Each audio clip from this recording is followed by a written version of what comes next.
Hey there everybody, just Marco here with another one for you. I hope you're all well. The videos are coming fast and furious, and you know what that means. It means Marco's got no paid work. I don't really make any money on YouTube, so you can count on it that when the videos are coming, that means Marco isn't doing much as far as getting paid over here anyway, because YouTube doesn't really make me any money.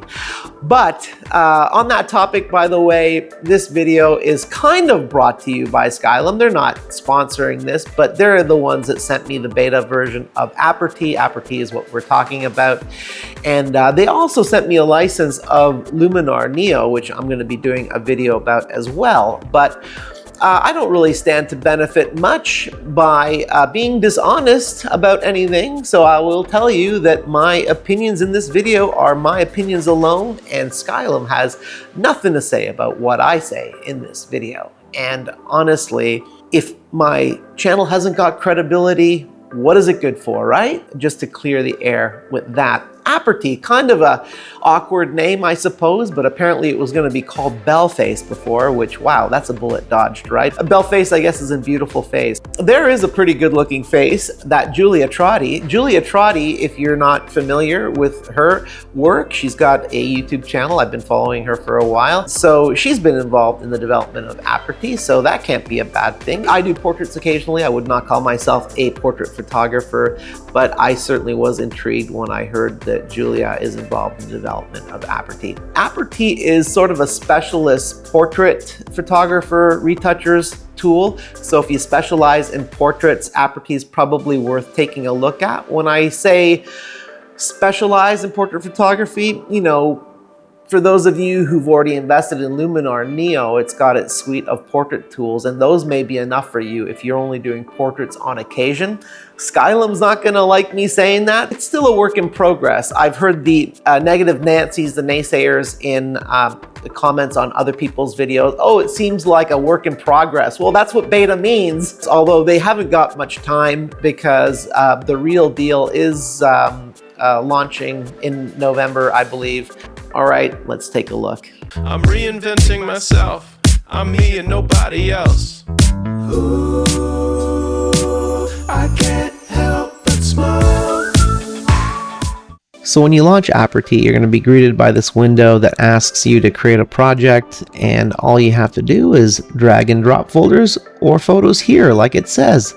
I'm going to click on Create Project. I'm going to name it. I'm going to call it Marmar. That's my girlfriend. We're just going to be working on one photo over here. I'm going to go Add Image. Obviously, it's severely underexposed.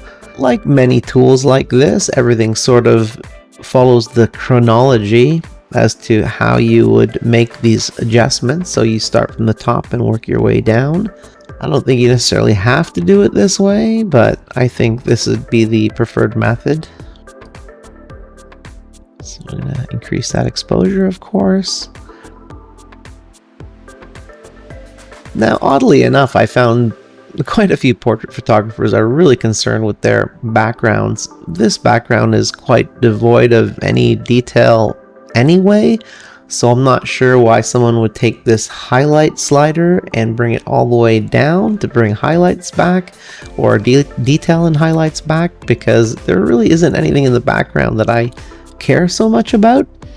But you know, I've seen some photographers and they'll do all kinds of stuff to recover the details in a background when they're portrait photographers. The portrait is what's important, right? Not necessarily a background like this, for instance. If the background is important, that's a whole other thing, but it's not really. I'm gonna do like a -50. The problem with dragging the highlights all the way down is that it's going to obviously affect her face, which is going to flatten things out. Then you start getting into an unnatural look. I'm going to warm things up a little bit, just looking a little bit pale. And also I'm going to give a little bit more magenta to her skin tone as well. Shadows are the same thing as highlights. If you kill all your shadows, it's not going to look very realistic. All right, all of these are very much like you would find in Lightroom. Yeah, you can go black and white too, of course, if you want. Sharpening everything, I'm gonna keep all that the same. Structures definitely want to be careful with.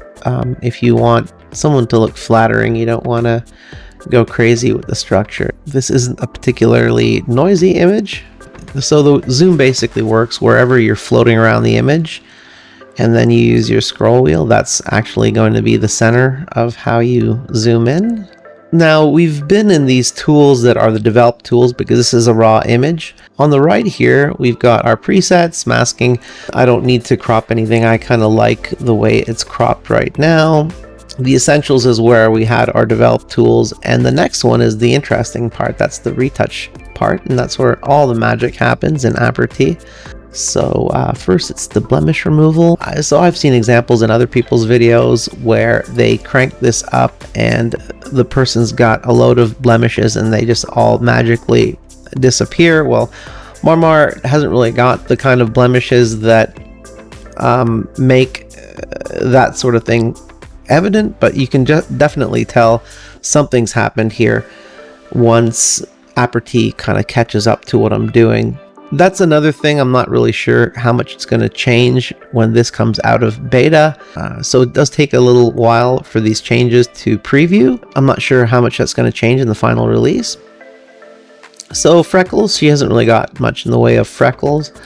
Details. Now, if you find yourself losing a lot of the original texture of the skin, you can crank that up. Maybe crank up blemish removal just a little bit more. Some people may find that aggressive. Now, skin smoothing is another thing to be careful of, because that can really wipe out some detail. But if you balance it with that detail slider, you can always bring things back into a more natural range. Now, I found that the skin color correction did some pretty scary things. It actually, if I turn this up, you'll see what I mean. Look at this.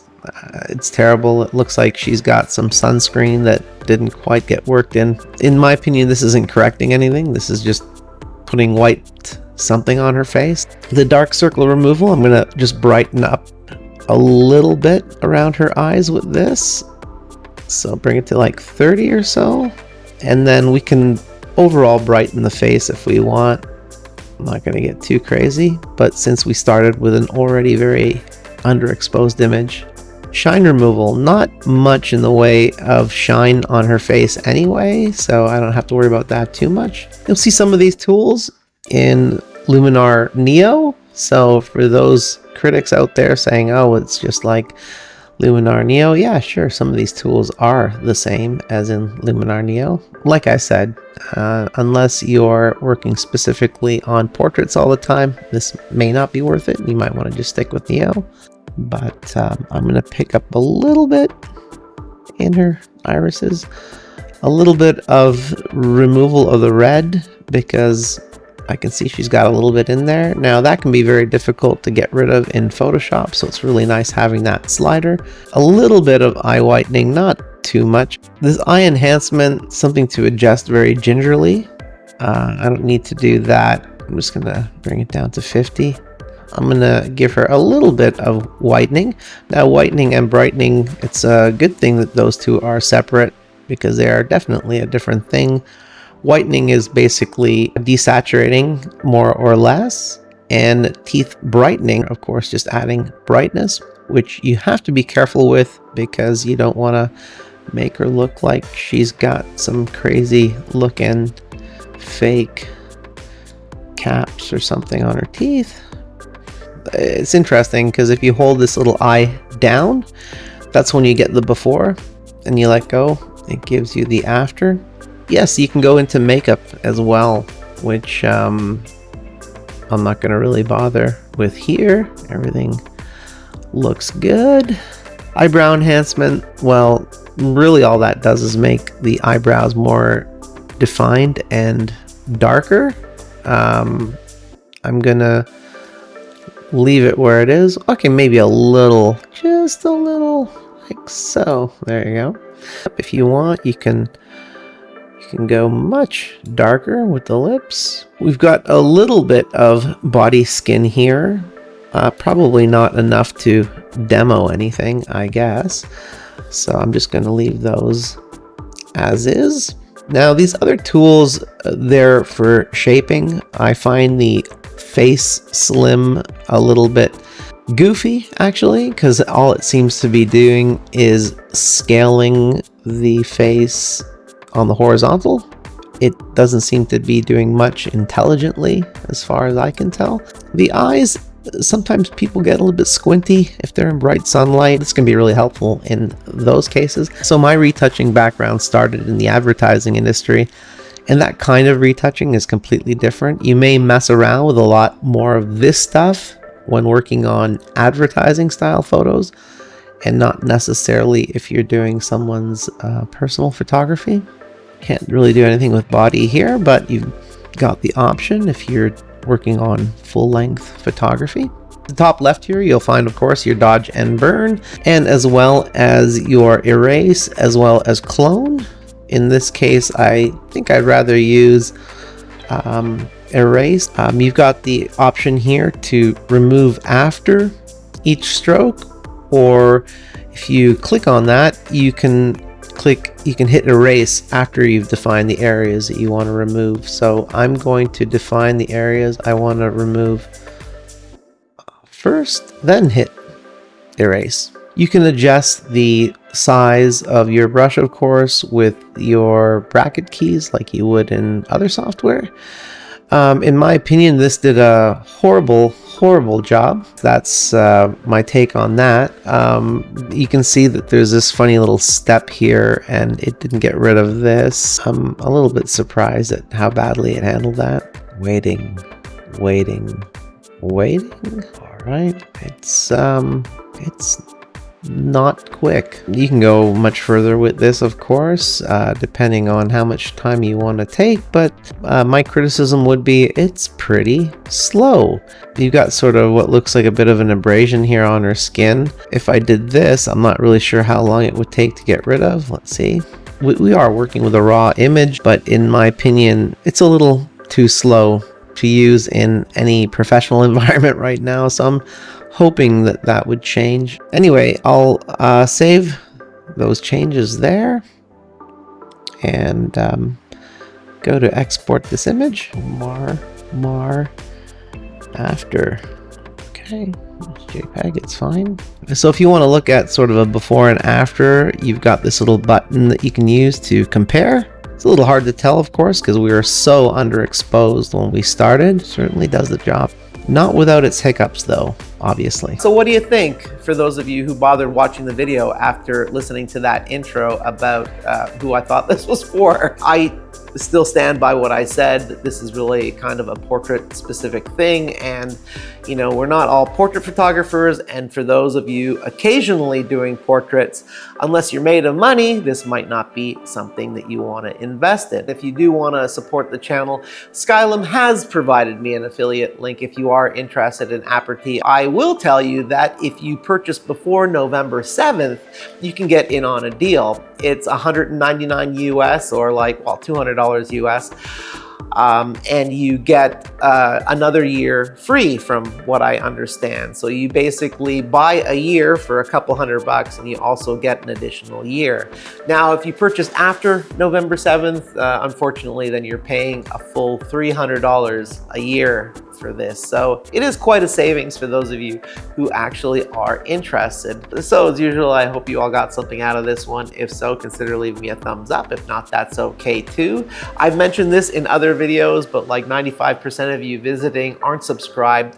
If you could, that would be awesome. I would appreciate that. And you can turn on your notifications too, so you don't miss any of these videos.